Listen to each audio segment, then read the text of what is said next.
ಎಲ್ಲರಿಗೂ ನಮಸ್ಕಾರಗಳು. ಶ್ರೀರಸ್ವಿ ಯೂಟ್ಯೂಬ್ ಚಾನಲ್ಗೆ ಸ್ವಾಗತ. ಇವತ್ತು ನಾನು ಸಕ್ಕರೆ, ಬೆಲ್ಲ, ಬೇಳೆ, ಕಾಯ್ತುರಿ, ಮೈದಾ ಇದ್ಯಾವುದನ್ನು ಕೂಡ ಉಪಯೋಗಿಸದೆ ಆರೋಗ್ಯಕರವಾಗಿರುವಂತಹ, ರುಚಿಕರವಾಗಿರುವಂತಹ ಮನೆಯಲ್ಲೇ ಮಾಡುವಂತಹ ಹೋಳಿಗೆಯನ್ನು ತೋರಿಸ್ಕೊಡ್ತಾ ಇದ್ದೇನೆ. ಈ ಹೋಳಿಗೆಗೆ ನಾನು ಉಪಯೋಗಿಸ್ತಾ ಇರುವಂತಹದ್ದು ಖರ್ಜೂರವನ್ನು ಉಪಯೋಗಿಸಿ ಇವತ್ತು ಹೇಗೆ ಹೋಳಿಗೆ ಮಾಡೋದು ಅನ್ನೋದನ್ನು ಹಂತ ಹಂತವಾಗಿ ನೋಡ್ತಾ ಹೋಗೋಣ. ಮೊದಲಿಗೆ ನಾವು ಇದಕ್ಕೆ ಕಣಕವನ್ನು ರೆಡಿ ಮಾಡ್ಕೊಳ್ಬೇಕು. ಈ ಕಣಕವನ್ನು ರೆಡಿ ಮಾಡ್ಕೊಳ್ಳೋದು ಹೇಗೆ ಅನ್ನೋದನ್ನು ಮೊದಲಿಗೆ ನೋಡೋಣ. ಇದನ್ನು ರೆಡಿ ಮಾಡ್ಕೊಳ್ಳೋದಕ್ಕೆ ಒಂದು ಪಾತ್ರೆಯನ್ನು ತಗೊಂಡು ಅದಕ್ಕೆ ಸುಮಾರು 2.5 ಚಮಚದಷ್ಟು ರವಾವನ್ನು ತೆಗೆದುಕೊಳ್ತಾ ಇದ್ದೇನೆ. ಈ ರವಾದ ಜೊತೆಗೆ ಸ್ವಲ್ಪ ನೀರನ್ನು ಸೇರಿಸಿ ಅದನ್ನು ಚೆನ್ನಾಗಿ ಕಲಸಿ ಒಂದು 10 ನಿಮಿಷಗಳ ಕಾಲ ಅದನ್ನು ನೆನೆಯೋದಕ್ಕೆ ಬಿಡಬೇಕು. ಒಂದು ಮುಚ್ಚಳವನ್ನು ಮುಚ್ಚಿ ಒಂದು 10 ನಿಮಿಷ ಅದನ್ನು ನೆನೆಯೋದಕ್ಕೆ ಬಿಡಬೇಕು. ಆನಂತರ 10 ನಿಮಿಷ ಆದ ನಂತರ ಈ ರವೆ ನೀರನ್ನು ಚೆನ್ನಾಗಿ ಹೀರಿಕೊಂಡು ಚೆನ್ನಾಗಿ ನೆಂದಿರುತ್ತೆ. ಆ ಸಮಯದಲ್ಲಿ ಅದಕ್ಕೆ ಸುಮಾರು 1 ಕಪ್ನಷ್ಟು ಗೋಧಿ ಹಿಟ್ಟನ್ನು ತೆಗೆದುಕೊಂಡು ರವೆಯ ಜೊತೆಗೆ ಚೆನ್ನಾಗಿ ಮಿಕ್ಸ್ ಮಾಡಬೇಕು. ನಾನಿಲ್ಲಿ ಮೈದಾ ಹಿಟ್ಟನ್ನು ಉಪಯೋಗಿಸ್ತಾ ಇಲ್ಲ, ಅದರ ಬದಲಿಗೆ ಗೋಧಿ ಹಿಟ್ಟನ್ನು ಉಪಯೋಗಿಸ್ತಾ ಇದ್ದೇನೆ. ಅದರ ಜೊತೆಗೆ ರುಚಿಗೆ ತಕ್ಕಷ್ಟು ಉಪ್ಪು ಮತ್ತು ಅರಿಶಿಣವನ್ನು ಸೇರಿಸಿ ಇದನ್ನು ಚೆನ್ನಾಗಿ ಮಿಕ್ಸ್ ಮಾಡ್ಕೋಬೇಕು. ಇದಕ್ಕೆ ಒಂದೇ ಸಾರಿ ನೀರನ್ನು ಸೇರಿಸಿ ಕಲಿಸ್ಕೊಳ್ಳೋದು ಬೇಡ, ಯಾಕೆಂದರೆ ತುಂಬ ನೀರಾಗಿಬಿಟ್ರೆ ಚೆನ್ನಾಗಿ ಬರಲ್ಲ. ಹಾಗಾಗಿ ನೋಡಿಕೊಂಡು ಸ್ವಲ್ಪ ನೀರನ್ನು ಸೇರಿಸ್ಕೊಳ್ತಾ ಇದನ್ನು ಚೆನ್ನಾಗಿ ನಾದಿ ಕಲಿಸ್ಕೊಳ್ತಾ ಹೋಗಬೇಕು. ಈ ಮಿಶ್ರಣಕ್ಕೆ ಸರಿಯಾಗಿ ಎಷ್ಟು ಅವಶ್ಯಕತೆ ಇದೆಯೋ ಅಷ್ಟೇ ನೀರನ್ನು ಸೇರಿಸ್ಕೊಳ್ತಾ ಇದನ್ನು ಚೆನ್ನಾಗಿ ಮಿಕ್ಸ್ ಮಾಡ್ತಾ ಚೆನ್ನಾಗಿ ನಾದಿಕೊಳ್ತಾ ಇದನ್ನು ಕಲಿಸ್ಕೊಳ್ತಾ ಹೋಗಬೇಕು. ಆವಾಗ ಮಾತ್ರ ನಾವು ಏನು ರೆಡಿ ಮಾಡ್ಕೊಳ್ತಾ ಇದ್ದೇವೆ ಕಣಕ ತುಂಬ ಮೃದುವಾಗಿ ಬಂದು ಹೋಳಿಗೆಯು ಕೂಡ ತುಂಬ ಚೆನ್ನಾಗಿ ಬರುತ್ತೆ. ಈ ರೀತಿ ಚಪಾತಿ ಹಿಟ್ಟಿನ ಹದಕ್ಕೆ ಬಂದ ನಂತರ ಇದಕ್ಕೆ ಸ್ವಲ್ಪ ಎಣ್ಣೆಯನ್ನು ಸೇರಿಸ್ಕೊಳ್ತಾ ಇದನ್ನು ಮತ್ತೆ ಚೆನ್ನಾಗಿ ನಾದಿಕೊಳ್ತಾ ಇದನ್ನು ಕಲಿಸ್ಕೊಳ್ತಾ ಹೋಗಬೇಕು. ಕಣಕ ಎಷ್ಟು ಮೃದುವಾಗಿ ಎಷ್ಟು ಸಾಫ್ಟಾಗಿ ಬರುತ್ತೋ ಅಷ್ಟೇ ಚೆನ್ನಾಗಿ ಹೋಳಿಗೆಯು ಕೂಡ ಹರಿದೆ ಚೆನ್ನಾಗಿ ಬರ್ತಾ ಹೋಗುತ್ತೆ. ನೋಡಿ, ನಾನು ಸ್ವಲ್ಪ ಎಣ್ಣೆಯನ್ನು ಸೇರಿಸ್ಕೊಳ್ತಾ ಇಲ್ಲಿ ಹಿಟ್ಟನ್ನು ಅಂದರೆ ಕಣಕವನ್ನು ರೆಡಿ ಮಾಡ್ಕೊಳ್ತಾ ಇದ್ದೇನೆ. ನೋಡಿ ಎಷ್ಟು ಸಾಫ್ಟಾಗಿ ಬಂದಿದೆ ಅಂತ. ಈ ಒಂದು ಹದಕ್ಕೆ ಬಂದ ನಂತರ ಇದನ್ನು ಒಂದು ಮುಚ್ಚಳವನ್ನು ಮುಚ್ಚಿ ಸುಮಾರು 1 ಗಂಟೆ ಮಿನಿಮಮ್ 1 ಗಂಟೆ ಕಾಲನಾದರೂ ಇದನ್ನು ಇಡಬೇಕು, ಅಥವಾ ಒಂದಕ್ಕಿಂತ ಹೆಚ್ಚಿನ ಸಮಯವನ್ನು ಇಟ್ಟರೂ ಕೂಡ ಪರವಾಗಿಲ್ಲ. ಈಗ ನಾವು ಹೂರಣವನ್ನು ಹೇಗೆ ರೆಡಿ ಮಾಡ್ಕೊಳ್ಳೋದು, ಖರ್ಜೂರವನ್ನು ಉಪಯೋಗಿಸಿ ಯಾವ ರೀತಿಯಲ್ಲಿ ಹೂರಣವನ್ನು ಮಾಡಬೇಕು ಅನ್ನೋದನ್ನು ನೋಡೋಣ. ಈಗ ನಾನು ಒಂದು ಪಾತ್ರೆಗೆ ಬೀಜ ತೆಗೆದಿರುವಂತಹ ಸುಮಾರು 1 ಕಪ್ ಆಗುವಷ್ಟು ಖರ್ಜೂರವನ್ನು ತೆಗೆದುಕೊಳ್ತಾ ಇದ್ದೇನೆ. ಈ ಒಂದು ಖರ್ಜೂರ ಏನಾದರೂ ತುಂಬ ಗಟ್ಟಿಯಾಗಿದೆ ಅಂತಾದರೆ ಸ್ವಲ್ಪ ನೀರನ್ನು ಸೇರಿಸ್ಕೊಳ್ಳಿ, ಇಲ್ಲಾಂದರೆ ನೀರನ್ನು ಸೇರಿಸ್ಕೊಳ್ಳುವಂಥ ಅವಶ್ಯಕತೆ ಇಲ್ಲ.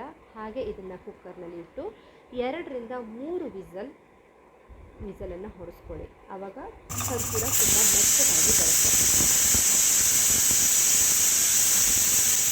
ಈಗ ವಿಸಲ್ ಆಗಿದೆ. ಈಗ ಕುಕ್ಕರ್ ತಣ್ಣಗಾದ ನಂತರ ಈ ಬೆಂದಿರುವಂತಹ ಖರ್ಜೂರವನ್ನು ತೆಗೆದುಕೊಳ್ಳೋಣ. ಈಗಲೂ ಕೂಡ ಸ್ವಲ್ಪ ಗಟ್ಟಿ ಅನಿಸಿದೆ. ಇದನ್ನು ಮಿಕ್ಸಿ ಮಾಡಲಿಕ್ಕೆ ಏನಾದರೂ ಗಟ್ಟಿ ಅನ್ನಿಸ್ತಾ ಇದೆ ಅಂದರೆ ಮಿಕ್ಸಿ ಮಾಡುವಂತಹ ಸಂದರ್ಭದಲ್ಲಿ ಸ್ವಲ್ಪವೇ ನೀರನ್ನು ಸೇರಿಸ್ಕೊಂಡು ತುಂಬ ಚೆನ್ನಾಗಿ ಇದನ್ನು ನುಣ್ಣಗೆ ಇದನ್ನು ರುಬ್ಕೊಳ್ಬೇಕು.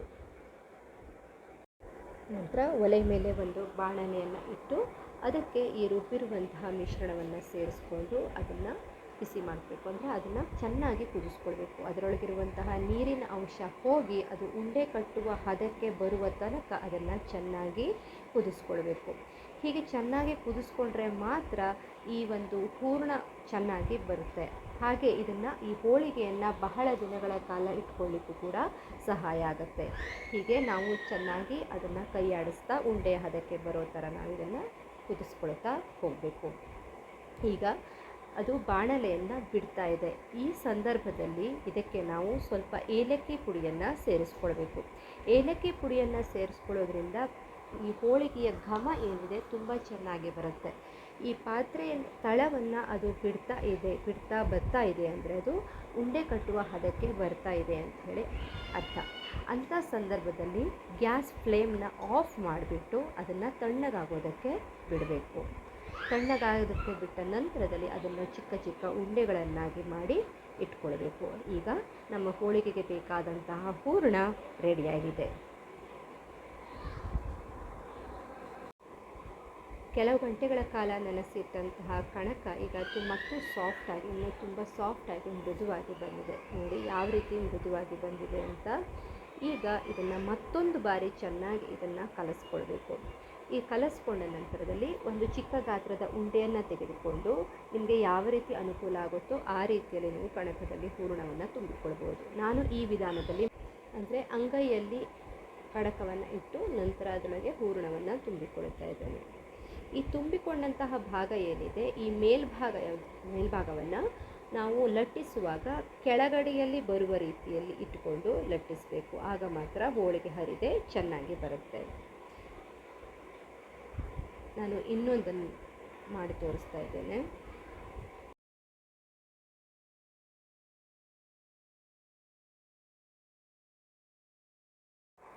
ಅಂಗೈಯಲ್ಲಿ ಅದನ್ನು ಚೆನ್ನಾಗಿ ತಟ್ಟಿಕೊಂಡು ನಂತರ ಅದರೊಳಗೆ ಹೂರಣವನ್ನು ಇಟ್ಟು ಈ ರೀತಿಯಾಗಿ ಅದನ್ನು ತುಂಬಿಕೊಳ್ಬೇಕು. ಹೆಚ್ಚಾದಂತಹ ಕಣಕ ಭಾಗವನ್ನು ತೆಗೆದುಹಾಕಬೇಕು.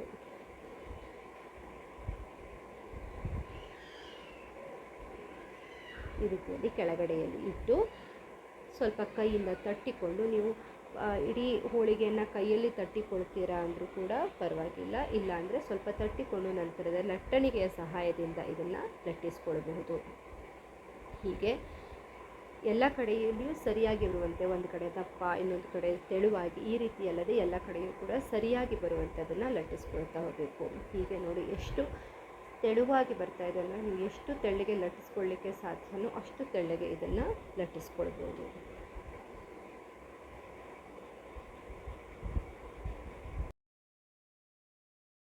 ನಂತರ ಒಲೆಯ ಮೇಲೆ ಒಂದು ಕಾವಲಿಯನ್ನು ಇಟ್ಟು ಅದು ಬಿಸಿಯಾದ ನಂತರ ನಾವು ಲಟ್ಟಿಸ್ಕೊಂಡಂತಹ ಹೋಳಿಗೆಯನ್ನು ಬೇಯಿಸ್ಕೊಳ್ಬೇಕು. ಹೋಳಿಗೆ ಎರಡೂ ಬದಿಯೂ ಕೂಡ ಚೆನ್ನಾಗಿ ಬೇಯುವಂತೆ ಅದನ್ನು ಮುಗುಚಿ ಚೆನ್ನಾಗಿ ಬೇಯಿಸ್ಕೊಳ್ಬೇಕು. ಈ ರೀತಿಯಲ್ಲಿ ನಿಧಾನವಾಗಿ ಹೋಳಿಗೆಯನ್ನು ತಿರುಚಿ ಎರಡೂ ಬದಿಯಲ್ಲಿಯೂ ಕೂಡ ಚೆನ್ನಾಗಿ ಬೇಯಿಸ್ಕೊಳ್ಬೇಕು.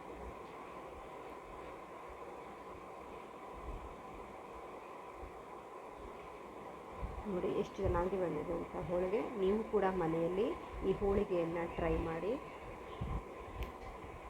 ಹಾಗೆ ನಿಮಗೆ ಈ ಒಂದು ವಿಡಿಯೋ ಇಷ್ಟ ಆದಲ್ಲಿ ಲೈಕ್ ಮಾಡಿ, ಶೇರ್ ಮಾಡಿ, ಹಾಗೆ ಸಬ್ಸ್ಕ್ರೈಬ್ ಮಾಡಿ. ಧನ್ಯವಾದಗಳು.